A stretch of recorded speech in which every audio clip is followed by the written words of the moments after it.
First of all good morning all of you. अपन देखते हैं लेक्चर नंबर 20। ये हमारी यूनिट 5 है। तो 4 यूनिट अपनी हो चुकी थी। 3 यूनिट हमारी स्टैटिक्स की थी, चौथी हमारी यूनिट काइनेमेटिक्स की थी। जो 5वीं यूनिट हमारी वो है फ्लूइड डायनामिक्स की। तो 5th यूनिट हमारी फ्लूइड डायनामिक्स, यहाँ से फ्लूइड डायनामिक्स का पोर्शन स्टार्ट होता है।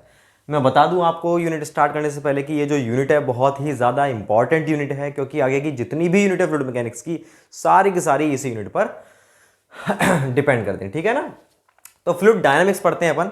तो फ्लूइड डायनामिक्स में मैंने आपको एक दो लाइन तो पहले बता चुका जब अपन ने बाइफर्केशन किया था फर्स्ट लेक्चर के अंदर कि फ्लूइड डायनामिक्स क्या होता है। फ्लूइड डायनामिक्स हमारे फ्लूइड मैकेनिक्स की वो ब्रांच होती है, वो शाखा होती है जिसमें अपन क्या करते हैं, बहते हुए फ्लूइड की, फ्लोइंग फ्लूइड की स्टडी करते हैं। और उसमें हम जो मोशन है, मोशन में हम फोर्सेस को कंसिडर करते हैं। काइनेमेटिक्स और एक तो था हमारा इससे पहले जो मैंने पढ़ा काइनेमेटिक्स, और ये क्या है हमारा डायनामिक्स। दोनों ही गति की हैं। ये शुद्ध गति की है, ये सिंपल गति की है। पहले इन दोनों को एक ही नाम बोलते थे, उसको बोलते थे काइनेटिक्स। उसको क्या बोलते थे हम, काइनेटिक्स। काइनेटिक्स, ठीक है। तो उसके बाद में बाइफरकेट हुआ, ये है काइनेमेटिक्स, शुद्ध गति की, मतलब इसमें हम फोर्सेस को इन्वॉल्व नहीं करेंगे, फोर्सेस को कंसीडर नहीं करेंगे। फिर आता है हमारा डायनेमिक्स, ये कौन सी गति की है, इसमें हम फोर्सेस को कंसीडर करते हैं। ठीक है ना, इतना सा अंतर है दोनों के अंदर। तो डायनेमिक्स, फ्लूइड डायनेमिक्स में हम क्या करेंगे, इसमें भी हम बहते हुए फ्लूइड की स्टडी करते थे, रुके हुए की नहीं करते थे। इसमें भी बहते हुए ही करते हैं स्टडी, लेकिन इसके अंदर जो बह रहा है फ्लूइड, उस पर जो फोर्सेज लग रहे हैं उनकी स्टडी नहीं की जाती, उनको कंसीडर नहीं करते। लेकिन इसमें जो फ्लूइड बह रहा है उस पर जितने भी फोर्सेज लग रहे हैं सभी को कंसीडर करते हैं, सभी को काउंट किया जाता है। तो ये होता है हमारा फ्लूइड डायनामिक्स। तो फ्लूइड डायनामिक्स के अंदर क्या है कि जो हमारे फोर्स लगते हैं फ्लूइड पर, फ्लोइंग फ्लूइड पर, बहते हुए फ्लूइड पर जो भी हमारे फोर्सेस लगते हैं उन सभी फोर्सेस को कैलकुलेट किया जाता है। कैसे कैलकुलेट करेंगे भाई, उनको कैलकुलेट किया जाता है न्यूटन के सेकंड लॉ के द्वारा। और न्यूटन का सेकंड लॉ कौन सा होता है, ये होता है हमारा जड़त्व का नियम, इनर्शिया लॉ होता है हमारा। तो वो क्या कहता है, वो कहता है भाई कि जो हमारी कोई भी चीज़ है, यहाँ तो फ्लूइड की बात कर रहे हैं, मैं आपको जनरल बात बता रहा हूँ। कोई भी चीज़ है अगर वो जिस अवस्था में है वो उसी अवस्था में रहना चाहती है। अगर वो मूविंग कंडीशन में चाह रही मैं मूव करती रहूँ, अगर वो रुकी हुई कंडीशन में है तो चाह रही है मैं रुकी हुई रहूँ। ठीक है ना। इसीलिए जैसे हम बाइक पर बैठते हैं तो जैसे ही एकदम से स्टार्ट होती है हम पीछे गिर जाते हैं। क्यों, क्योंकि हम तो ऐसे बैठे हुए थे, तो हमारी बॉडी इस पोजीशन में यहाँ पर रुकी रहना चाहती है, लेकिन आपने तो बढ़ा दी तो हम तो रुके रहे, फिर एकदम से अपन आगे जाएंगे। ठीक है ना, क्योंकि हमारी बॉडी तो वहीं पर थी पीछे, वहीं पर रुके रहना चाहती थी और आपने उसको एकदम से मूविंग कंडीशन में ला दी। तो एकदम से वो झटका लगता है, हम पीछे ही रह जाते हैं क्योंकि हम वहीं पर रहना चाह रहे थे। फिर आगे क्यों आ जाते हैं, वो मूविंग कंडीशन में है गाड़ी हमारी, धीरे धीरे अपन उस वाली कंडीशन में ढल जाते हैं। और जैसे ही आप चलती हुई को एकदम ब्रेक लगाते हो तो आप आगे की तरफ झुकते हो। आगे की तरफ क्यों झुकते हो, क्योंकि आप तो आगे चलते रहना चाह रहे थे लेकिन आपने रोक दिया, इसलिए आप क्या है एकदम आगे की तरफ झुकोगे, फिर आप स्टेबल हो जाते हो क्योंकि गाड़ी रुक चुकी है। तो ऐसे ही हम यहाँ पर फोर्सेस को निकालेंगे। जो हमारे बहता हुआ फ्लूइड है उस पर जो भी फोर्सेस लगते हैं उसको F बराबर m है। F होता है फोर्स बराबर मास इंटू एक्सेलरेशन। अब जितने भी फोर्सेस लगते हैं उसको हम F में इन्वॉल्व करेंगे। तो हमारे जो फ्लूइड होता है उस पर 3 प्रकार के फोर्सेस लगते हैं, वो मैं आपको बताता हूँ। पहले अपन लिखेंगे इसकी डेफिनेशन फ्लूइड डायनामिक्स की क्या होती है भाई। यह है फ्लूइड मैकेनिक्स की वो ब्रांच है जिसमें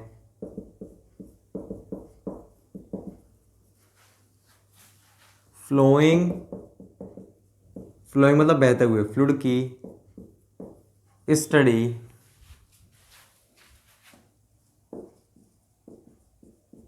फोर्सेस को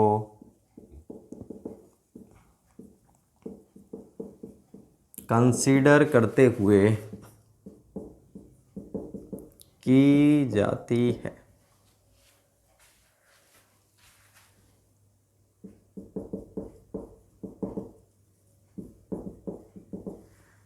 फ्लोइंग फ्लूइड पर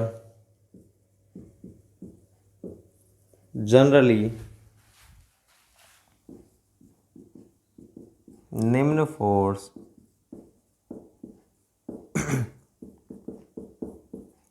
कार्य करते हैं। भाई 3 फोर्स होते हैं हमारे, वॉल्यूम फोर्स, सरफेस फोर्स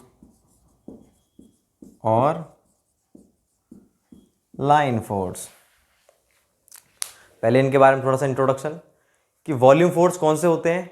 भाई वॉल्यूम फोर्स हमारे वो होते हैं जो किसी भी फ्लूइड की या किसी भी चीज़ की वॉल्यूम पर निर्भर करते हैं। जैसे हमारा वेट हुआ, ग्रेविटेशनल फोर्स हुआ।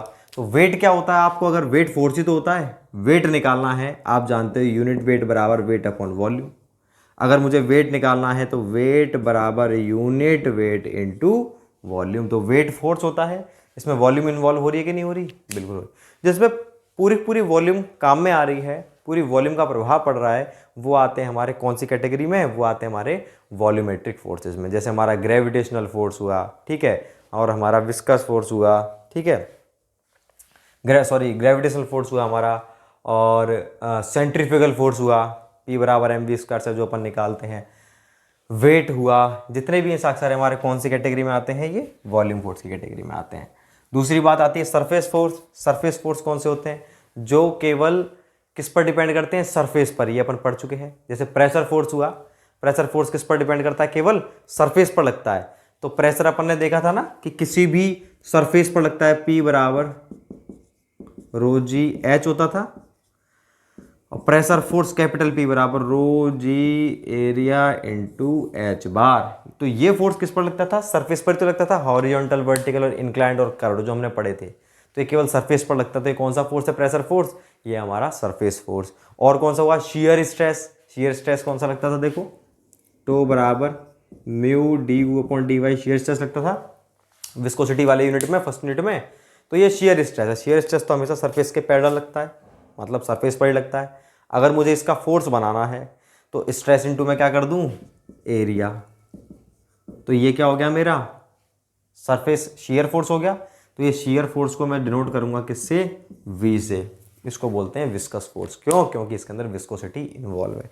तो भाई शियर स्ट्रेस जो आया था मेरा, ठीक है, इस शियर स्ट्रेस को अगर मैं एरिया से गुणा करता हूं तो कौन सा फोर्स आएगा, विस्कस फोर्स। तो विस्कस फोर्स भी कौन सा हो गया, सरफेस फोर्स हो गया हमारा। ऐसे ही हमारे काफ़ी सारे फोर्सेस होते हैं। टर्बुलेंट फोर्स हुआ, ये भी सरफेस फोर्स है हमारा। और इलास्टिक फोर्स हुआ, इलास्टिक फोर्स तो हमारा इसमें आएगा। इलास्टिक फोर्स कौन सा होता था हमारा, K बराबर D P upon D V upon V होता था, बल्क मॉडुलस ऑफ इलास्टिसिटी। उसमें वॉल्यूम इन्वॉल्व हो रही है, वॉल्यूम इन्वॉल्व हो रही है तो किस में आएगा, वो हमारा वॉल्यूम फोर्स के अंदर आएगा, ठीक है।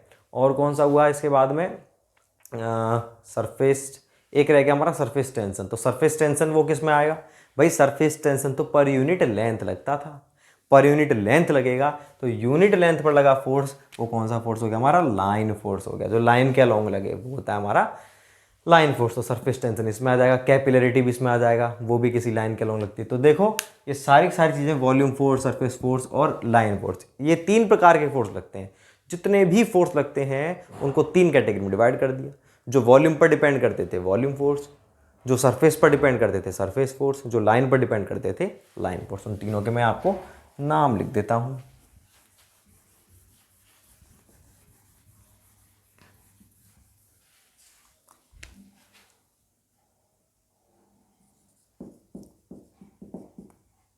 Gravity force, elastic force, centrifugal force, etcetera. Surface force कौन सा हुआ हमारा, प्रेशर फोर्स, विस्कस फोर्स, ठीक है, ये हो गया अपने सरफेस फोर्स। और ये कौन सा हो गया, सरफेस टेंशन। ये होते हैं हमारे लाइन फोर्स। तो हमारे जितने प्रकार के फोर्सेस थे मैंने ये लिख दिया है। अब बात आती है कि फ्लोइंग फ्लूइड पर इनमें से कौन सा फोर्स लग रहा है, कौन सा नहीं लग रहा है, कितने प्रकार के फोर्सेस लग रहे हैं, उसको हम कैसे कैलकुलेट करें। तो उसको कैलकुलेट किया जाता है हमारा न्यूटन के सेकंड लॉ के द्वारा। तो मैं इसके नीचे लिखता हूं, फ्लोइंग फ्लूइड पर लगे फोर्सेस को न्यूटन के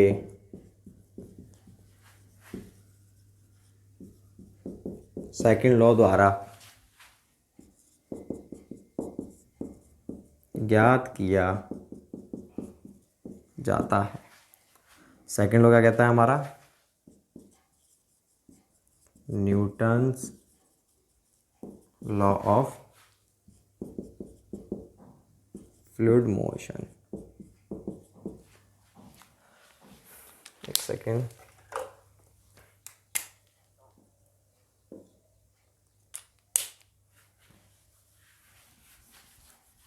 मैं इसे मिटा देता हूँ, आप इसको उतार लो, फिर मैं आपको न्यूटन सेकंड लॉ बताता हूँ। उसके बाद में अपना जो आता है न्यूटन सेकंड लॉ से फिर हमारा बाइफरकेट होकर आएगा रेनॉल्ड्स लॉ। रेनॉल्ड ने अपना लॉ दिया। रेनॉल्ड के बाद में फिर हमारा आता है कौन सा law, Newton law, Reynold law. Reynold के बाद में आता है हमारा नेवियर स्टोक्स इक्वेशन मोशन की। उसके बाद में फिर आती है हमारी यूलर्स इक्वेशन, या जिसको आयलर बोलते हो आप लोग, एक ही बात है। तो यूलर्स के बाद में फिर आता है हमारा बर्नौली एनर्जी इक्वेशन। तो इन सभी को हम पढ़ते हैं वन बाय वन की। मैं आपको बताना चाह रहा हूँ कि बर्नौली इक्वेशन किस तरह से डिराइव हुई, कहाँ से आई, क्योंकि बीच में से भी एक दो क्वेश्चन बनते हैं, इसलिए मैं आपको कंप्लीट लिखवाऊंगा। नहीं तो मैं चाहता तो मैं आपको डायरेक्टली बर्नौली इक्वेशन लिखवाया था, जो आपने पढ़ी हुई, P upon rho G plus V square by 2g plus z is equals to constant. मैं आपको ये भी लिखवा सकता था, लेकिन अपन देखते हैं कि ये चीज़ आई कहाँ से। मैं इसे मिटाता हूँ।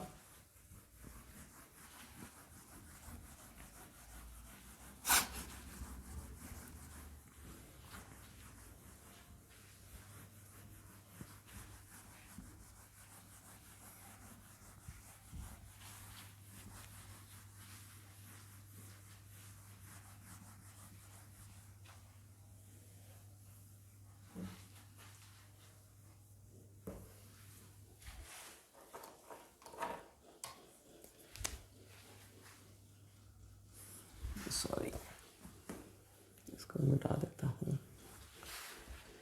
तो पहले अपन देखते हैं Newton equation of fluid motion. सबसे पहले कौन सी आई, Newton's equation of fluid motion. तो भैया न्यूटन ने जो हमको लॉ बताया था, हमने तो केवल उसको फॉलो किया है। F बराबर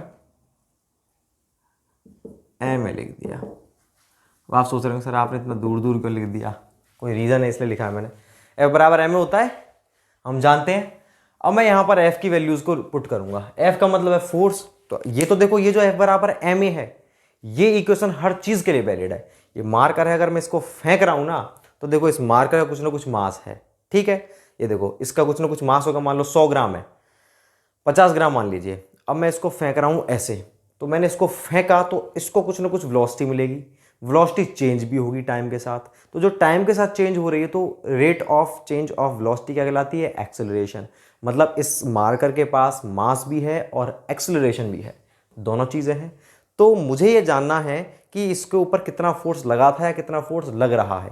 तो मुझे क्या करना है, कुछ नहीं करना, उस मास को एक्सेलरेशन से मल्टीप्लाई करना है। जो भी वैल्यू आई वो न्यूटन के अंदर आएगी, वो वैल्यू क्या है, इसके ऊपर इतना फोर्स लग रहा है। तो कहने का मतलब मेरा ये है कि अगर हम किसी भी ऑब्जेक्ट के लिए बात करते हैं, उस पर कितना फोर्स लग रहा है, moving object, it should be moving, bike हुई कुछ भी हुई, तो उसको मूविंग ऑब्जेक्ट पर फोर्स निकालने के लिए हमें किसका यूज़ करना पड़ेगा, न्यूटन सेकंड लॉ का, F बराबर एम ए। लेकिन अब यहाँ पर हमारी मूविंग ऑब्जेक्ट नहीं, यहाँ पर तो मूविंग क्या है, फ्लूइड है। तो फ्लूइड पर F बराबर एम ए यहाँ पर भी काम करेगा। लेकिन यहाँ पर F की जगह आपको क्या लिखना पड़ेगा, जितने भी फोर्स फ्लूइड पर लग रहे हैं वो सारे फोर्सेस को यहाँ पर लिखना पड़ेगा। तो मैं सभी फोर्सेस को लिख देता हूँ। देखो कौन कौन से फोर्स लग रहे हैं फ्लूइड पर, F G gravitational force, pressure force, viscous force, turbulent force और surface tension force, elastic force बराबर एम ए, इक्वेशन नंबर 1। तो भाई ये जो Newton equation of fluid motion है वो क्या है कि फ्लूइड पर लगे सभी फोर्सेस का जो योग होता है एम ए के बराबर होता है। सिंपल सी बात है। यहां पर जितने भी आपके फोर्सेस है उसको मैं लिख देता हूं, सबको आपको भी लिखना है। ये एफ जी का मतलब क्या है, ये है ग्रेविटेशनल फोर्स। एफ पी क्या है, प्रेशर फोर्स। एफ वी क्या है,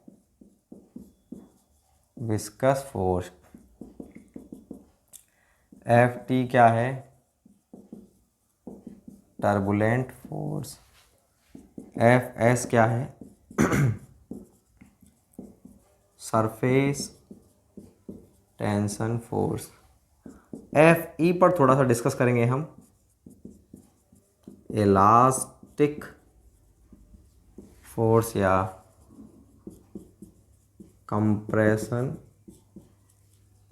देखो भैया, के जो होता है बीटा के, यही तो होता है के और बीटा में रिलेशनशिप। के तो है हमारा क्या, किसको बता रहा है? ये इलास्टिसिटी को, और ये होता है कॉम्प्रेसिबिलिटी को। मतलब अगर हमको इलास्टिसिटी पता है तो आपको उसकी कॉम्प्रेसिबिलिटी भी पता है। अगर आपको कॉम्प्रेसिबिलिटी पता है तो इलास्टिसिटी भी पता है। मतलब अगर आपको इलास्टिक फोर्स पता है तो आपको कंप्रेशन फोर्स भी पता है, कंप्रेशन पता है तो इलास्टिक पता है। इसलिए अपन एफ ई को क्या बोलते हैं? इलास्टिक फोर्स या कंप्रेशन फोर्स, कुछ भी बोल सकते हो। देखो भाई, इस एफ ई की जगह मैं यहाँ पर एफ सी भी लिख सकता था। एफ सी का मतलब क्या है? Compression force. तो आपको इस वाले टर्म की जगह है ना कुछ भी लिखा मिल सकता है। इसकी जगह आपको एफ ई मिल सकता है, मतलब इलास्टिक फोर्स। इसकी जगह आपको एफ के भी मिल सकता है। एफ के का मतलब क्या है? वही बल्क मॉडुलस वाला, वो भी इलास्टिक फोर्स है। और आपको इसकी जगह एफ बीटा भी लिखा मिल सकता है, और एफ सी भी, कुछ भी मिले, चारों का मतलब एक ही है भाई, क्या है? Elastic force. अगर इन दोनों में कुछ टर्म मिल रही है तो कंप्रेशन फोर्स है, दोनों एक ही चीज़। तो इससे घबराना मत। ये क्या है मैंने आपको बता दिया है, एक ही मतलब है इसका, चाहे इलास्टिक बोलो चाहे कंप्रेशन बोलो। तो इतने प्रकार के फोर्सेज लगते हैं किस पर? एक फ्लूइड पर। न्यूटन ने अपना लॉ बता दिया। तो न्यूटन जी का यहाँ पर भी स्वागत हो चुका है फ्लूइड मैकेनिक्स में। भाई हर जगह न्यूटन विद्यमान है, ये आपको मालूम है, हर जगह। यहाँ पर भी उन्होंने अपना एक लॉ दे ही दिया। अब बात आती है क्या कि न्यूटन ने तो अपना लॉ दे दिया, इनकी सहायता से बाकी के जो वैज्ञानिक है वो अपना अपना काम करेंगे। क्या? सबसे पहले रेनॉल्ड आते हैं। रेनॉल्ड ने क्या कहा? रेनॉल्ड ने कहा कि भाई देखो, सीधी सी बात है, आपने इक्वेशन दे दी, बिल्कुल बढ़िया बात है, हमको एक आधार मिल गया, लेकिन जो फ्लोइंग फ्लूइड होता है उस पर ना तो सरफेस टेंशन काम करती है ना ही इलास्टिक फोर्स। और बात बिल्कुल सही है भाई, सरफेस टेंशन तो कब काम करती है? जब हमारा फ्लूइड स्थिर हो, चाहे बह भी रहा है तो भी नो प्रॉब्लम, लेकिन उसके सरफेस पर एक फोर्स लगता है, एक लेयर सी बन जाती है। अब कोई फ्लूइड बह रहा है तो जो लेयर बनेगी वो तुरंत टूट गई, तो सरफेस टेंशन काम ही नहीं करे। सरफेस टेंशन होता भी कितना, बिल्कुल हल्का सा होता है, मामूली सा। वो तो इतना सा फोर्स होता है कि एक मच्छर उस पर तैर सकता है, वो भी तरीके से बैठे तब। तो कह रहा है कि सरफेस टेंशन काम नहीं करती, बिल्कुल सही बात है। तो मतलब रेनॉल्ड कह रहे हैं कि ये जीरो करो, इसको हटाओ, इस इक्वेशन में से इसको हटाओ। और वो कहते हैं इलास्टिक फोर्स भी काम नहीं करता। भाई हम जो स्टडी करते हैं ना, तो अपन पढ़ चुके हैं पहले डेंसिटी के बारे में और विस्कोसिटी के बारे में, कि अगर प्रेशर आप बहुत ज़्यादा लिक्विड पर अगर आप प्रेशर बढ़ा रहे हो तो प्रेशर और टेम्परेचर दो चीज़ पढ़ी थी हमने। प्रेशर बढ़ाने पर लिक्विड की डेंसिटी पर प्रभाव नहीं पड़ता, मतलब लिक्विड को हम इनकॉम्प्रेसिबल फ्लूइड भी कह सकते हैं। ये हमने फर्स्ट जो पेज है उस पर ये वाली लाइन लिखी हुई है कि लिक्विड को हम इनकॉम्प्रेसिबल फ्लूइड भी कह सकते हैं। तो जब कोई फ्लूइड इनकॉम्प्रेसिबल है, कंप्रेस हो ही नहीं सकता, और दूसरी बात क्या है, वो तो बह रहा है।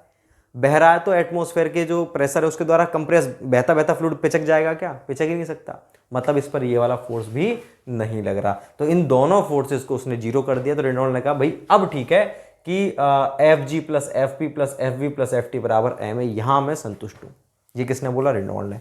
तो अब मैं इसके बाद रेनॉल्ड की इक्वेशन लिखवाता हूँ, ठीक है? इसके साइड में ही लिख दें क्या?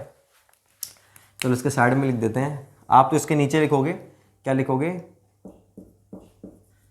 Reynolds equation of fluid motion, क्या कहता है? इसके नीचे लिखोगे आप, इसके नीचे लिखोगे, ठीक है ना? तो रेनॉल्ड कहता है कि since F S plus F E बराबर जीरो, ये कह रहा है ये दोनों चीज जीरो है। रेनॉल्ड लगा देयरफॉर, इसलिए ये वाली इक्वेशन क्या हो जाएगी? F G plus F P plus F V plus F T बराबर जीरो, इक्वेशन नंबर 2। ये भी मोशन की इक्वेशन है, लेकिन किसकी इक्वेशन है? रेनॉल्ड की। अभी बर्नौली की तो नहीं आई। आगे आते हैं हमारे नेवियर स्टोक। नेवियर स्टोक ने कहा कि अगर अपन को कुछ चीज़ ड्राइव करनी है तो अपन को लेमिनार फ्लो मानना पड़ेगा। जब तक आप किसी भी फ्लूइड को, किसी भी चीज़ को आप आइडियल नहीं मानोगे, तब तक आप उस पर वर्क नहीं कर सकते, कोई इक्वेशन ड्राइव नहीं कर सकते। इसका मतलब फ्लूइड को उन्होंने लेमिनार माना। लेमिनार माना तो टर्बुलेंट फोर्स क्या हो जाएगा उसके अंदर? जीरो हो जाएगा।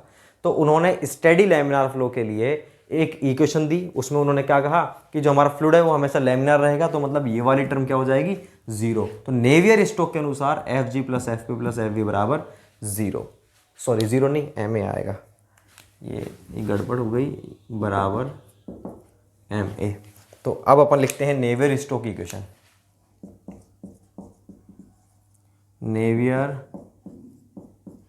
Stokes equation of fluid motion. ये क्या कहते हैं, सिंस एफ टी बराबर जीरो, इसलिए अब इक्वेशन क्या होगी, F G plus F P plus F B बराबर एम ए, इक्वेशन थर्ड। तो इक्वेशन थर्ड किसकी है, ये हमारे नेवियर स्टोक की है। तो नेवियर स्टोक की इक्वेशन किस चीज के लिए वैलिड है वो लिख देता हूं मैं,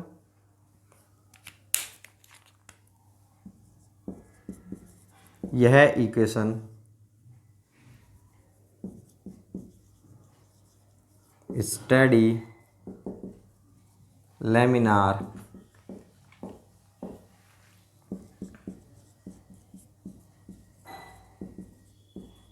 फ्लो के लिए वैलिड है, स्टेडी लैमिनार फ्लो के लिए वैलिड है। कौन सी इक्वेशन, इक्वेशन नंबर थर्ड। अब नेवियर स्टोक के बाद में आते हैं हमारे आयलर, जिसको आप बोलते हैं यूलर बोलो, एक ही बात है, प्रोनाउंसिएशन अलग अलग है यूके यूएसए का, मैं इसको यूलर ही बोलूँगा। तो यूलर जो इक्वेशन है हमारी, वो क्या कहती है, वो कहता है कि भाई विस्कस फोर्स भी नहीं होगा, विस्कस फोर्स भी नहीं होता, केवल कौन सा फोर्स काम करेगा, जी। और क्योंकि हम पानी की बात करें, शहद की फ्लो की बात थोड़ी कर रहे हैं, शहद होता तो भैया विस्कोसिटी होती, विस्कोसिटी बिल्कुल नगण्य होती है पानी केस में, तो हम क्या करेंगे उसमें, एफ जी एफ पी बराबर एम ए, तो F G plus F B बराबर एम ए, ये किसकी इक्वेशन थी हमारी, ये यूलर की इक्वेशन। तो ये जो फोर्स लिखे हैं हमने, फोर्स को अभी पूरा बाइफिकेट थोड़ी किया है, आपको ग्रेविटेशनल फोर्स निकालना है, ग्रेविटेशनल फोर्स निकालने के लिए आपको पूरा पूरा लिखना पड़ेगा ग्रेविटेशनल फोर्स किसके बराबर होता है, ये हमारा प्रेशर फोर्स किसके बराबर होता है, इसकी जगह आपको पुट करना पड़ेगा रोजी एरिया इंटू एच बार, और एफ जी की जगह क्या पुट करना पड़ेगा, यूनिट वेट इंटू में वॉल्यूम, इस तरह से आपको निकालना पड़ेगा। तो भाई सीधी सी बात है, ये आगे और क्लासीफाई होंगे और ज़्यादा टूटेंगे, इनको और खोल करके लिखोगे आप, तब जा करके फिर खोलने के बाद फिर आप क्या करोगे, उसका डिफरेंशिएशन करोगे।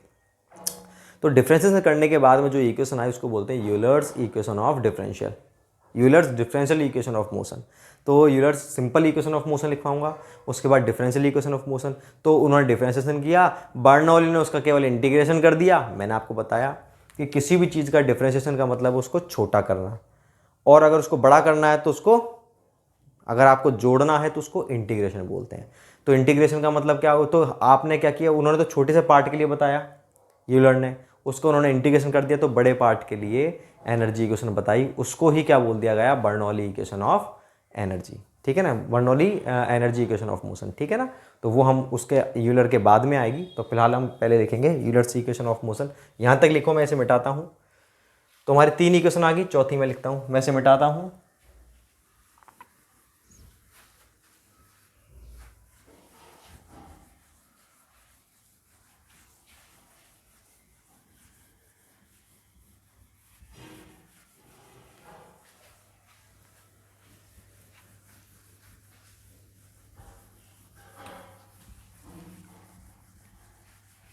अब देखो, ये जो तीसरी इक्वेशन थी ना, इसी से मैं चौथी इक्वेशन बनाऊंगा। अब किसकी आएगी, इसके बाद आती है हमारी यूलर्स इक्वेशन ऑफ मोशन।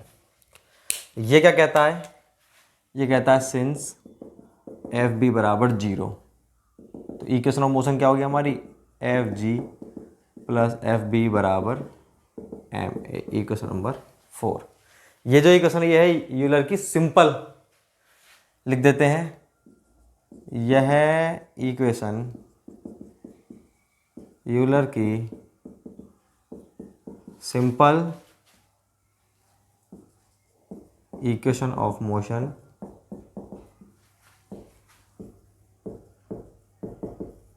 कहलाती है। ये सिंपल इक्वेशन ऑफ मोशन है यूलर की। अब हम लिखेंगे डिफरेंशियल इक्वेशन, यूलर की डिफरेंशियल इक्वेशन ऑफ मोशन कौन सी होती है, इसको भी आप खोल दोगे, प्रेशर फोर्स जो था रोजी है इस बार, उसको भी खोल दोगे, बराबर एम ए करके उसका आप डिफरेंशिएशन करोगे, तब जाकर के जो आएगी हमारी उसे बोलेंगे डिफरेंशियल इक्वेशन ऑफ मोशन। तो वो मैं लिखता हूँ।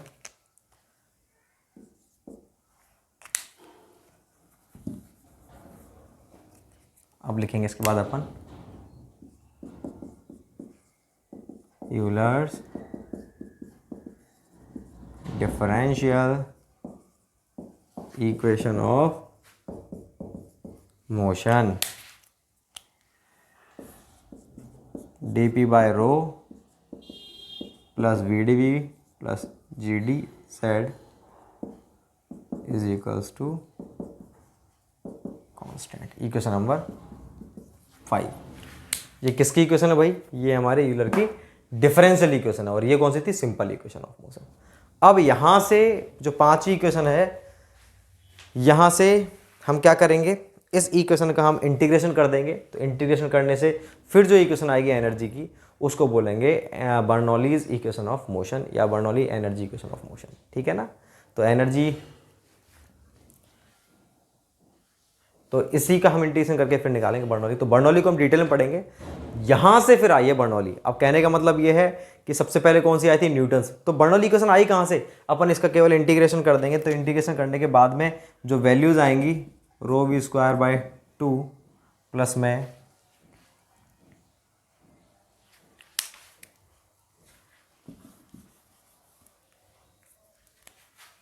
पी प्लस में रो वी स्क्वायर बाय 2 प्लस में रो जी जेड बराबर कांस्टेंट। ये इक्वेशन आएगी हमारी। तो ये किसकी इक्वेशन आएगी? ये जो इक्वेशन आएगी हमारी, ये है बर्नौली की एनर्जी इक्वेशन। ठीक है ना? तो इसको, ये है per unit volume, per unit mass के लिए हम इसके अंदर रो का डिवाइड कर देंगे, पर यूनिट वेट के लिए हम उसमें जी का डिवाइड और कर देंगे, तब जो इक्वेशन आएगी हमारी, वो इक्वेशन क्या हमारी? बर्नौली की। तो बर्नौली की इक्वेशन, ये वाली इक्वेशन किससे आई? इन्हीं का काम है हमारे। एंड तक जो काम आएंगे आपने केवल यही पढ़ी होगी, P by rho G V square by 2g plus में z बराबर कांस्टेंट। यही तो इक्वेशन पढ़ी होगी आपने। तो ये इक्वेशन कहाँ से आई है? जनरली 5 को ही इंटीग्रेट करके आई है। तो ये था मेरा मेन मकसद कि आपको बताना कहाँ से आई, क्योंकि क्वेश्चन बनते हैं कि नेवियर-स्टोक्स की इक्वेशन किसके लिए वैलिड होती है? लैमिनार। लैमिनार के लिए कौन सी इक्वेशन काम में लेते हैं हम? नेवियर-स्टोक्स की इक्वेशन लेते हैं। सबसे पहले कौन सी इक्वेशन आई थी? Newton's equation. रेनॉल्ड ने क्या नहीं माना, क्या माना, नेवियर-स्टोक्स ने क्या माना, तो ये सारी चीज़ें यूलर इक्वेशन में कौन सी होती है, डिफरेंशियल कौन सी होती है, ये। तो ये भी मोशन, फ्लूइड मोशन की इक्वेशन है, ये भी फ्लूइड मोशन की इक्वेशन है। ये जो इक्वेशन है इसको क्या बोलते हैं अपन? Euler's differential equation of motion. ठीक है ना? तो किसी भी फ्लूइड के बहने के लिए, यूलर के अनुसार बता रहा हूँ, किसी भी फ्लूइड के बहने के लिए ये वाली इक्वेशन का फॉलो होना ज़रूरी है। फिर हम लिखेंगे डिटेल में बर्नौली इक्वेशन के बारे में। तो एक लाइन और लिख देता हूँ। तो कहाँ से आई है ये इक्वेशन बर्नौली की? ये वाली बात अपन क्लियर कर चुके हैं। यहाँ पर अपन एक लाइन और लिखते हैं अभी।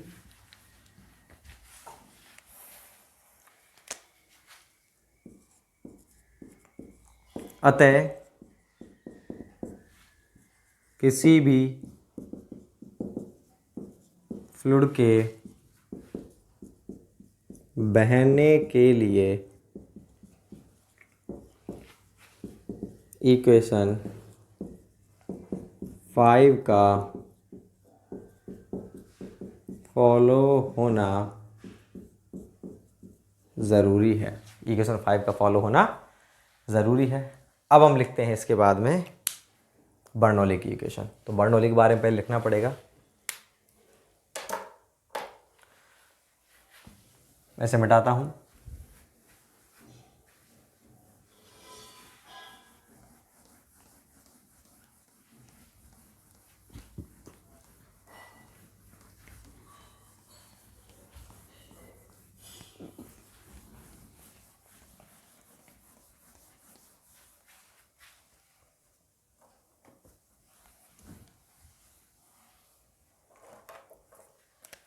अब आप मेन हेडिंग डालेंगे। मेन हेडिंग क्या है हमारी? वो है बर्नौलीज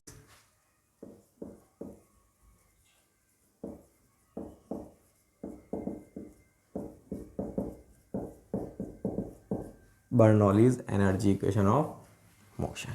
अब हम पढ़ते हैं इसके बारे में। तो पहले आपको बता दें कि बर्नौली की जो एनर्जी इक्वेशन ऑफ मोशन होती है वो किन चीज़ों पर निर्भर करती है, किस पर निर्भर नहीं करती है।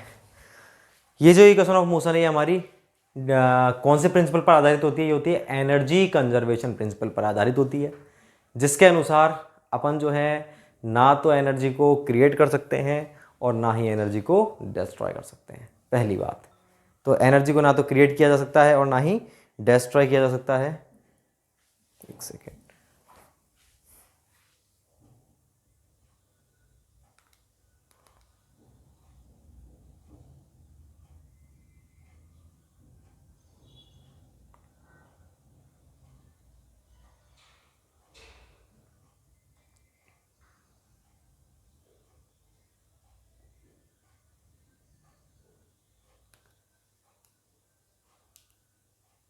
हेलो,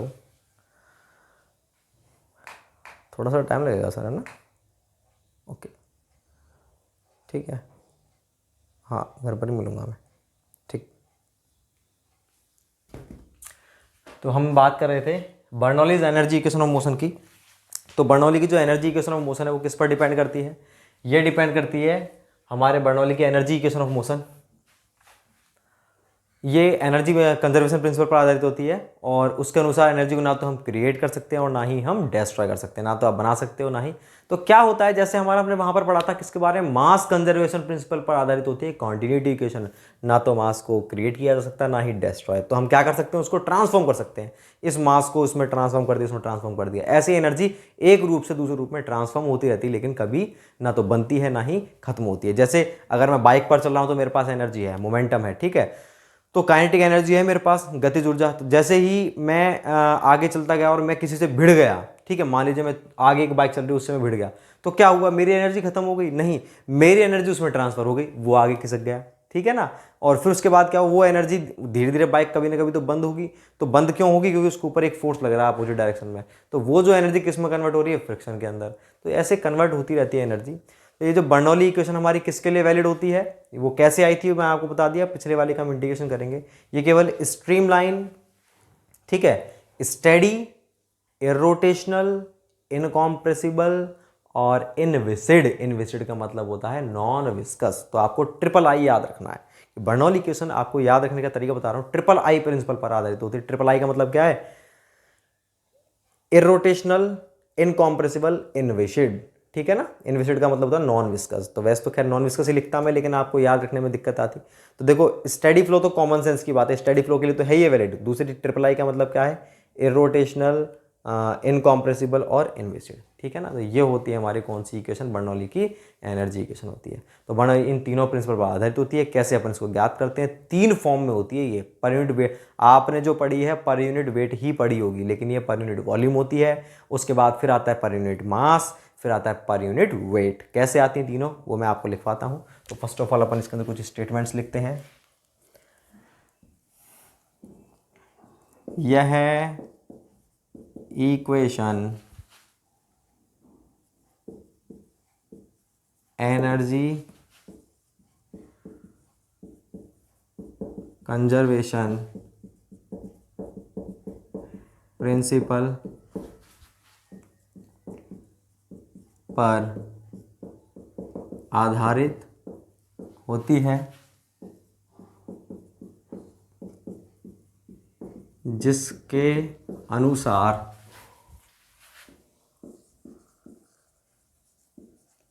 एनर्जी को ना तो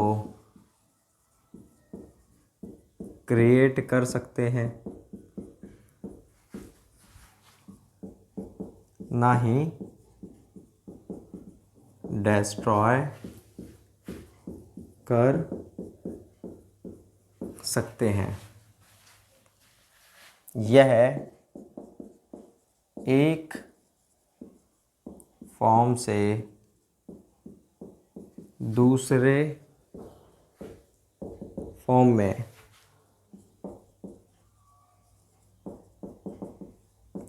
चेंज होती रहती है, ठीक है भाई।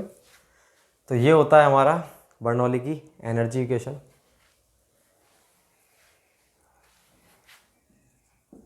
यह अतः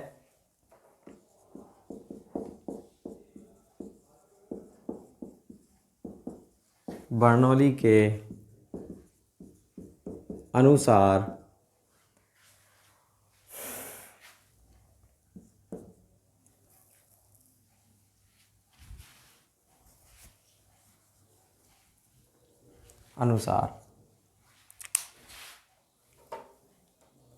अतः बर्नौली के अनुसार steady comma irrotational comma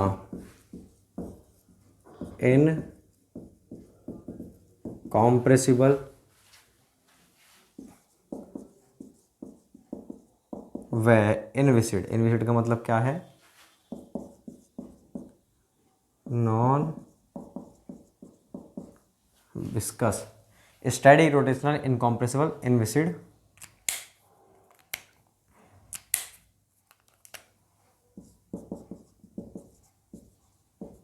fluid के प्रत्येक सेक्शन पर टोटल एनर्जी कांस्टेंट। अब बात क्लियर है भाई? तो बता दिया कंप्लीट, फ्लूइड के प्रत्येक सेक्शन पर टोटल एनर्जी। अब ये चीज़ मैंने हाईलाइट कर दी है, ये इंपॉर्टेंट है। बर्नौली इक्वेशन किस चीज़ के लिए वैलिड होती है? तो आपको याद रखना है ट्रिपल आई। स्टेडी तो आएगा ही आएगा, ये कॉमन सेंस की बात है। स्टेडी के बाद में इरोटेशनल इनकॉम्प्रेसिबल इनविसिड। मैंने इसको इनविसिड इसलिए लिखवाया है क्योंकि इसमें अगर मैं नॉन विस्कस लिख देता तो ट्रिपल आई नहीं होता, फिर आप भूलते रहते हैं वहाँ पे। तो नॉन विस्कस को अपन इनविसिड भी बोलते हैं, ठीक है ना?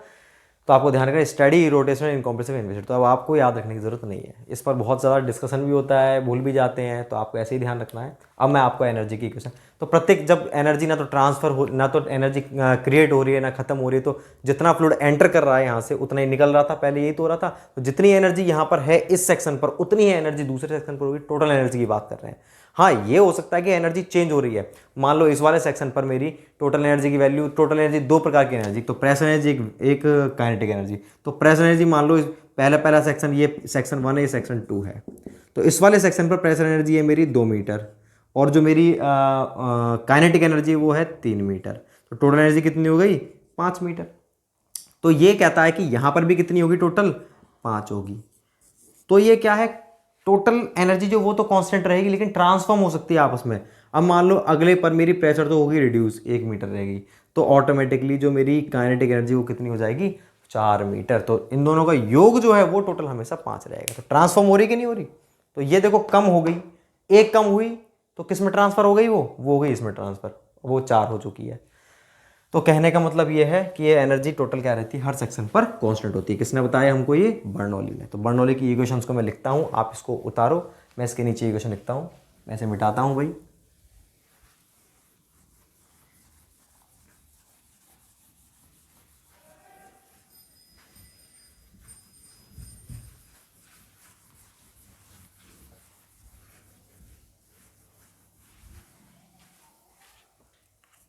अब अपन लिखते हैं इसके बाद में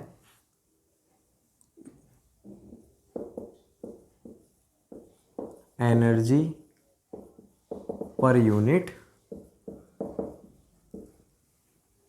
3 टर्म में आती है एनर्जी पर यूनिट वॉल्यूम, वो होती है हमारी P plus rho V square by 2 plus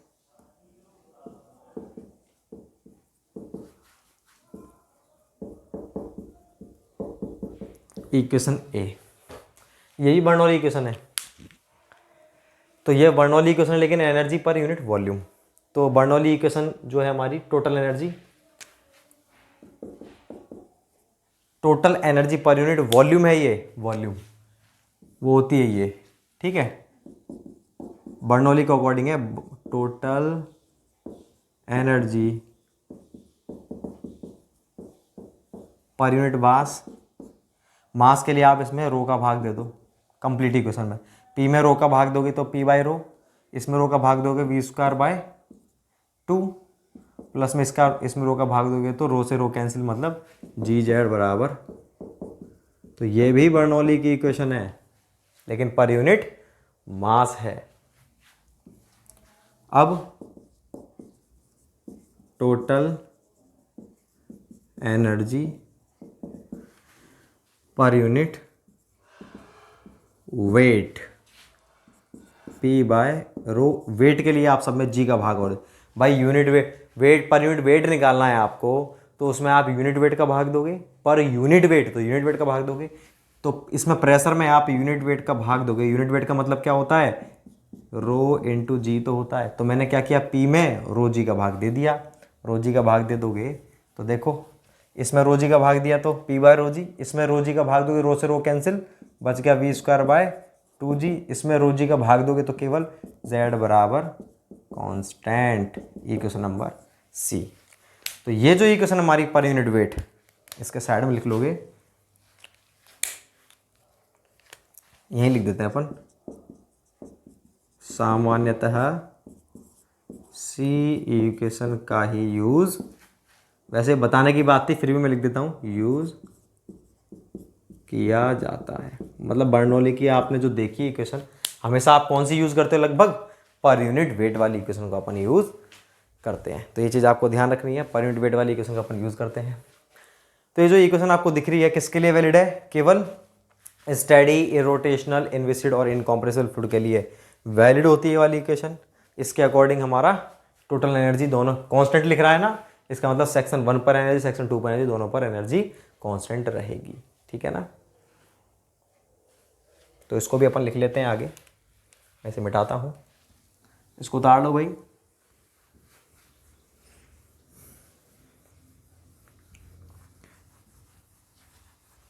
इसके नीचे की लाइन अपन लिखते हैं, इसके नीचे ही आप लिखोगे, यहीं लिख देते हैं अपन, इक्वेशन ए कॉमा बी कॉम व सी केवल steady comma irrotational comma incompressible व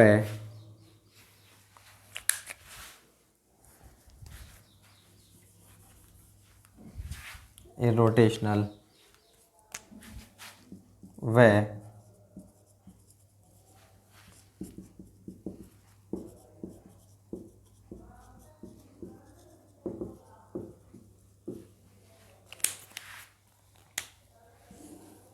अब देखो, अब आप इसको ऐसे भी याद रख सकते हो, डबल। अब यहाँ पर तो दो ही आए हैं, इरोटेशनल आइडियल।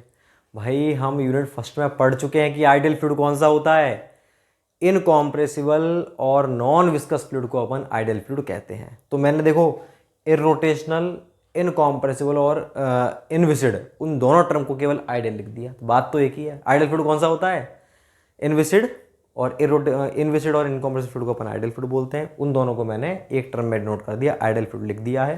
तो अपन कहेंगे स्टेडी इरोटेशनल आइडियल फ्लूइड के लिए वैलिड है। या तो मैं कहूँ स्टेडी इरोटेशनल इनकॉम्प्रेसिबल इनविसिड, चाहे मैं कहूँ स्टेडी इरोटेशनल आइडियल, दोनों का मतलब एक ही है। ठीक है ना। तो उसके लिए वैलिड होती है, वैलिड है, यह है लिखा हुआ है, वो नहीं है, वैलिड है। उसके नीचे की लाइन लिखेंगे, इसके नीचे क्या लिखेंगे अपन, अतः इसके अनुसार प्रत्येक सेक्शन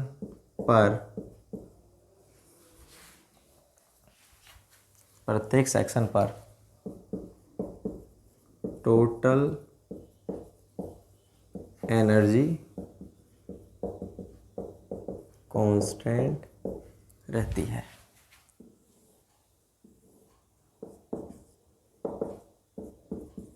तो ये लिख भी लेते हैं अपन।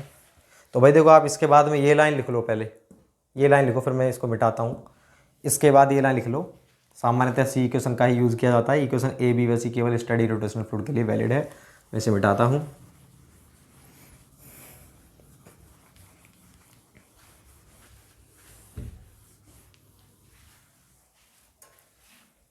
तो देखो भाई, तो इस बर्नौली इक्वेशन का मतलब ये हुआ कि हमारी इस पर जो एनर्जी है, पूरा लिखते हैं चलो डिटेल में,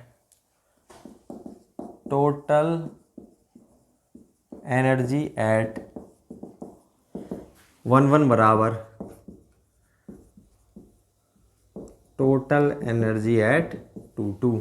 किसने कहा ये? बर्नौली ने। तो टोटल एनर्जी कितनी है इस पर 1 पर? P बाय रो जी होता है तो P1 बोलेंगे अपन, बाय रो जी प्लस में V1 square by 2G plus में Z1 बराबर P2 by rho G V2 square by 2G plus में Z2। यही तो हो गया। इस पर जो एनर्जी, इस पर जो एनर्जी, दोनों बराबर होंगी। अब मैंने टोटल एनर्जी लिखा है अपन ने, टोटल एनर्जी कांस्टेंट रहती है। तो मिसअंडरस्टैंडिंग क्लियर करें।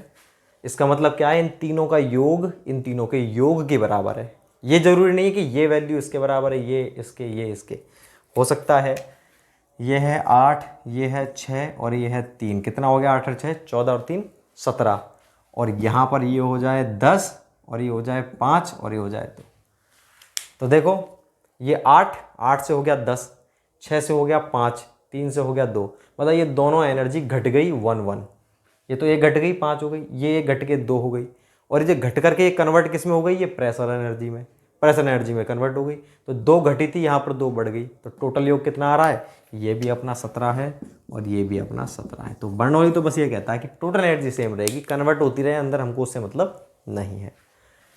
क्योंकि भाई एक बात बताओ, एनर्जी ना तो क्रिएट हो रही ना ही डिस्ट्रॉय हो रही, तो हो क्या रहा है? कन्वर्ट तो होगी क्या नहीं होगी? ना आप उसको डिस्ट्रॉय होने दे रहे तो कन्वर्ट तो होगी ही होगी। तो ये अपनी, अब अपन हमेशा आगे जो भी किसी भी चीज़ में अपन यूज़ करेंगे वो अपन यही यूज़ करेंगे, ठीक है ना। इसको अपन यूज़ करेंगे हमेशा, इस फॉर्म में यूज़ करेंगे। कुछ भी अपन को ज्ञात करना होगा बर्नौली इक्वेशन ऐसे ही यूज़ करेंगे। अब यहाँ पर देखो ये जो टर्म दिख रही है आपको 1, 2 और 3, इनके नाम होते हैं अलग अलग। जैसे देखो प्रेशर बराबर क्या होता था हमारा? रो जी एच। और मैंने आपको 1000 बार बताया कि अगर आप प्रेशर को ऐसे ज्ञात करो रो जी और एच को गुणा करके, तो जो वैल्यू आएगी न्यूटन पर मीटर स्क्वायर में आएगी।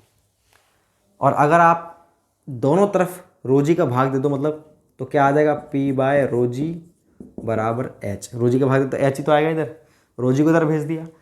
तो आप प्रेशर पर यूनिट वेट आप निकाल रहे हो, प्रेशर पर यूनिट वेट। तो अब जो वैल्यू आएगी एच का मतलब हेड, ये किस में आएगी? केवल मीटर में। तो ये भी आपका प्रेशर बता रहा है और ये भी आपका प्रेशर बता रहा है। ये तो प्रेशर बता रहा है न्यूटन पर मीटर स्क्वायर में, और ये बता रहा है प्रेशर किस में? मीटर के टर्म में, हेड के टर्म में।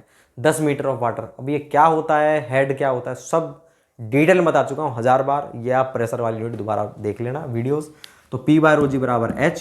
तो ये भी हमारा प्रेशर है, लेकिन इसको अपन बोलेंगे प्रेशर हेड और इसको बोलेंगे सिंपल प्रेशर। न्यूटन पर मीटर स्क्वायर में आ रहा था तो बोलेंगे सिंपल प्रेशर। और अगर आप प्रेशर पर यूनिट वेट निकाल रहे हो तो जो भी वैल्यू आएगी वो मीटर में आएगी, ठीक है। मान लो अगर आपने प्रेशर की वैल्यू निकाली P बराबर हो जैसे ये आई हमारी 100 न्यूटन पर मीटर स्क्वायर, और अगर आप इसके 100 न्यूटन पर मीटर स्क्वायर में अगर आप रोजी का भाग दे देते हो, मतलब P में रोजी का भाग, तो वैल्यू आएगी आपकी मीटर, मान लो 20 मीटर। तो आप इसको क्या बोलोगे? 20 मीटर हेड है, ये वाटर का हेड है। इसका मतलब क्या होता है सब ऑलरेडी डिस्कस कर चुके हैं अपन डिटेल में। तो कहने का मतलब ये है कि ये जो टर्म है P बाय रो जी, ये सारी एनर्जी तो देखो टोटल एनर्जी, ये भी एनर्जी ये भी एनर्जी है, लेकिन ये जो एनर्जी आपको दिख रही है किसकी टर्म में है? हेड की टर्म में। देखो ना आप P बाय रो जी ये भी हेड है, V स्क्वायर बाय 2G ये भी हेड है, Z भी क्या है? हेड है। ये कौन सा हेड है? इसको बोलते हैं प्रेशर हेड, ठीक है ना। ये कौन सा हेड है? प्रेशर के कारण तो प्रेशर हेड है। ये हमारा वेलोसिटी के कारण है तो उसको बोलते हैं काइनेटिक हेड, ठीक है ना। और ये किस काइनेटिक हेड बोलेंगे इसको। और ये कौन सा हेड है हमारा? Z। ये होता है हमारा, Z का मतलब है हाइट, हाइट के कारण, तो एलिवेशन कारण होता है जो हमारा, ठीक है। जैसे ये मार्कर है, इसको मैंने 1 मीटर उठा दिया तो उसके पास एक एनर्जी अपने आप स्टोर हो गई, पोटेंशियल, इसको बोलते हैं पोटेंशियल एनर्जी, ठीक है। अगर मैं इसको एनर्जी के रूप में बोलूंगा तो mgh, पोटेंशियल एनर्जी क्या होती है मेरी? mgh। इसमें अगर रो जी का भाग दे दूंगा तो केवल क्या आ जाएगा मेरा? h। mg का भाग दूंगा केवल h आ जाएगा, ठीक है। Per unit weight, m into G weight ही तो होता है, इसमें mg का भाग दे देंगे तो पर यूनिट वेट में तो किसके टर्म में आ जाएगी? h। mgh की जगह आप z लिख दो इसको, क्योंकि h हर जगह आ रहा है। तो ये Z, ये भी क्या है हमारा? हेड है। तो इसको कौन सा हेड बोलेंगे? ये पोटेंशियल एनर्जी से आया है तो पोटेंशियल हेड, या फिर डेटम हेड। डेटम हेड क्यों बोलते हैं? क्योंकि किसी चीज़ को डेटम मान करके आप इसको उठा रहे हो। डेटम हेड, पोटेंशियल हेड या फिर एलिवेशन हेड, मतलब उठान वाला हेड, कुछ भी बोलो एक ही बात है। तो आपका पोटेंशियल हेड हो गया, डेटम हेड हो गया या एलिवेशन हेड, तीनों का मतलब एक ही बात है। ये हमारा प्रेशर हेड है और दूसरा हमारा काइनेटिक हेड या फिर वेलोसिटी हेड इसको बोलते हैं। तो ये सारी की सारी हमारी एनर्जी है, लेकिन ये हेड की टर्म में है, ठीक है ना। तो इनको अपन नोट में लिख देते हैं। यहाँ पहले एक बात लिख देता हूँ मैं, इसमें सभी energies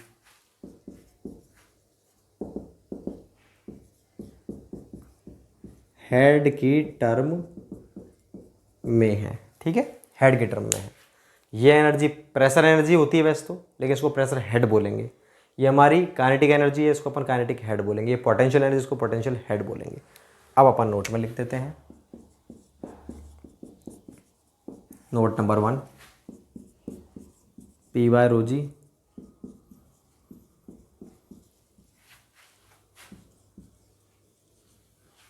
pressure head, V² by 2G क्या होता है हमारा, ये होता है हमारा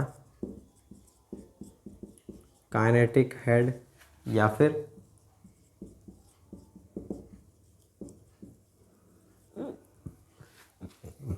वेलोसिटी हेड। Z क्या है हमारा, पोटेंशियल एनर्जी से आया ना, ये पोटेंशियल हेड या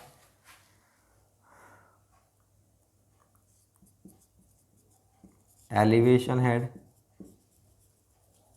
या डेटम हेड, कुछ भी बोलो एक ही बात है, ठीक है। ये सारी चीज़ें सेम होती हैं। और नोट नंबर 2 मैं आपको यहाँ पर लिख देता हूँ। नोट नंबर 2 क्या है भाई, देखो ये जो टर्म है ना, ये कंप्लीट, ये तो प्रेशर हेड, काइनेटिक हेड और ये डेटम हेड, ठीक है, अलग अलग बता दिए। ये क्या है, इसको बोलेंगे टोटल हेड। तो अगर आपसे कहा जाए P by rho G plus V² by 2G plus Z क्या होता है, इसको बोलते हैं भैया टोटल हेड। अब बात आती है केवल P बाय रो जी और Z की, केवल इन दोनों, इसको हटा दें अगर काइनेटिक को, तो केवल क्या रहेगी, हो सकता है कहीं पर भाई वेलोसिटी 0 हो, वेलोसिटी 0 तो केवल P by rho G plus Z रहेगा। तो P बाय रो जी और Z वो भी टोटल एनर्जी, इसको हम क्या बोलेंगे, इसको बोलते हैं पीजोमेट्रिक हेड। क्यों बोलते हैं पीजोमेट्रिक हेड, भाई कोई पाइप है, पाइप में पानी बह रहा है, तो अगर आप उसमें कोई पाइप, जरूरी थोड़ी है बिल्कुल ज़मीन पर हो, पाइप हो सकता है यहाँ पर है, तो इस ऊंचाई पर है, तो उसके पास Z है क्या नहीं, उस पाइप के पास Z बिल्कुल है, Z है क्या नहीं, Z है उसके पास। और अगर आप उसके अंदर कोई पीजोमीटर लगाओगे तो उसके अंदर पानी चढ़ेगा, तो आप इतना पानी चढ़ चुका है पीजोमीटर में, जितना उसके पास प्रेशर है उतना पानी चढ़ जाएगा, जितना P बराबर रो जी एच उतना पानी चढ़ जाएगा। मान लो इतना पानी चढ़ गया यहाँ तक, ये पीजोमीटर है, तो इस लेवल तक पानी चढ़ चुका है। डेटम क्या हमारा ये है, तो 0 से आप यहाँ तक ही तो नापोगे, तो आपने क्या क्या नाप लिया उसमें, 0 से ये Z नाप लिया और Z से ये नाप लिया आपने P बाय रो जी। तो आप मतलब इसके अंदर जो भी वैल्यू आ रही है, तो ये P by rho G plus में Z, दोनों चीज़ आ रही है ये, तो इसको किस में आ रही है, वो पीजोमीटर। तो जैसे ही आप पीजोमीटर कहीं पर लगाओगे तो वो कौन सी एनर्जी बताएगा, ये प्लस ये, उसकी जो भी रीडिंग होगी वो क्या बताएगी, ये प्लस ये बताएगी। इसका मतलब क्या है, इन दोनों के योग को आप क्या बोल सकते हो, पीजोमेट्रिक हेड। तो मैं P by rho G plus Z को क्या बोलूंगा, पीजोमेट्रिक हेड। तो मेरे टोटल हेड कंप्लीट हो चुका है। टोटल हेड कौन सा होता है, पीजोमेट्रिक हेड कौन सा होता है, काइनेटिक हेड, वेलोसिटी हेड, सारी चीज़ मैं आपको बता चुका हूँ। एक बार थोड़ा सा और हल्का सा, क्योंकि ये क्वेश्चन क्या है भैया, यही काम आनी है आगे, तो इसमें आपको गफलत नहीं होनी चाहिए। मैं इसको एक बार 2 मिनट में रिवाइज करवा देता हूँ। देखो बर्नौली इक्वेशन हमसे क्या कहती है, ध्यान से सुनना। बर्नौली इक्वेशन हमें कहती है कि टोटल एनर्जी जो होती है वो कांस्टेंट होती है प्रत्येक सेक्शन पर, और टोटल एनर्जी किसके बराबर होती है, हमारी प्रेशर एनर्जी, और दूसरी होती है वेलोसिटी या काइनेटिक एनर्जी, तीसरी होती है हमारी कौन सी एनर्जी, डेटम एनर्जी। ठीक है, तो ये 2 सेक्शन है, total energy at 1 total energy at 2।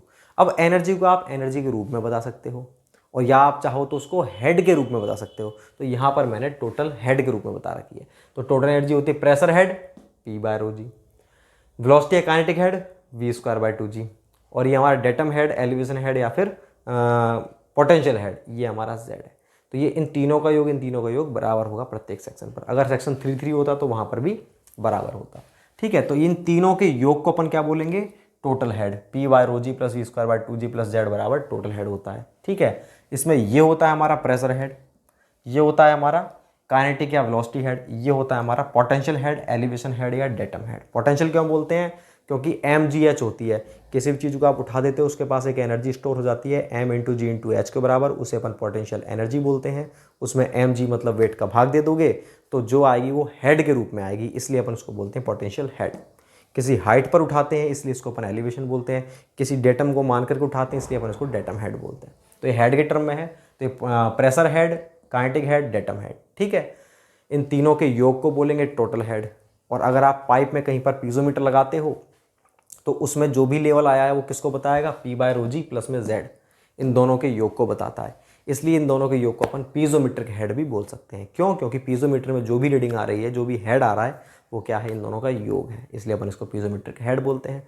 तो अगर आपको क्वेश्चन में दे रखा है वेलोसिटी दे रखी है और पीजोमीट्रिक हेड दे रखा है और आपसे बोल रखा है कि आप इसमें टोटल हेड बताओ, आपको काइनेटिक हेड दे रखा है और पीजोमीट्रिक हेड दे रखा है, तो काइनेटिक मतलब ये दे रखा है और पीजोमीट्रिक मतलब ये दे रखा है, क्या करोगे? इन दोनों को जोड़ दोगे तो टोटल हेड आ गया अपना आंसर। इस तरह से अपन ज्ञात करते हैं ये सारी चीज़ें। तो ये अपना कंप्लीट हो चुका है। बर्नौली क्वेश्चन किस तरह से आती है, कहाँ से डिराइव होती है, कितने प्रकार की होती है, पर यूनिट वॉल्यूम क्या होता है, पर यूनिट मास क्या होता है, पर यूनिट वेट क्या होती है, इनमें से मोस्ट कॉमन इक्वेशन कौन सी है, सारी चीज़ें अपन कंप्लीटली कर चुके हैं। अब इसके बाद मैं आपको थोड़ा सा कॉन्सेप्ट क्लियर करवाऊँगा आपको बर्नौली इक्वेशन के बारे में ही, हॉरिजॉन्टल पाइप को लेकर के और इंक्लाइंड पाइप को लेकर के, वो अपन देखेंगे फर्दर नेक्स्ट लेक्चर के अंदर। इंपॉर्टेंट लेक्चर है। Thank you so much.